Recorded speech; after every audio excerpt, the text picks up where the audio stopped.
Hi guys, మళ్ళీ మీ ముందుకి కొత్త రెసిపీతో వస్తానండి. అదేంటో కాదండి, బీరకాయ తొక్కలతో దోశలు ఎలా వేసుకోవాలో చూద్దామా.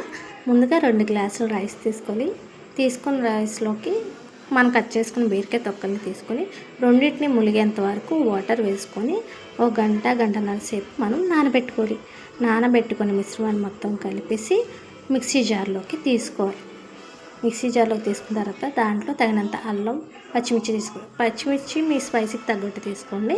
దాన్ని మొత్తం మిక్సీ పట్టిన తర్వాత దాన్ని మనం ఒక బౌల్లోకి తీసుకున్న తర్వాత దానికి తగినంత సాల్ట్ వేసేసి దాన్ని మనం మిక్స్ చేసి పక్కన పెట్టేసి స్టవ్ వెలిగించి రేకు పెట్టేసి మనం ఒక 5 మినిట్స్ దాన్ని హీట్ ఎక్కిన తర్వాత మనం కలుపుకున్న దోశ బ్యాటరీని మనం దోశలో అప్లై చేసేసి సైడ్లో ఆయిల్ అప్లై చేసిన తర్వాత దాన్ని మనం ఒక 5 మినిట్స్ కాలిన దోశని మళ్ళీ మనం టర్న్ అవుట్ టర్న్ చేసుకొని మళ్ళీ దాన్ని ఇంకోవైపు కూడా కాలనివ్వాలి.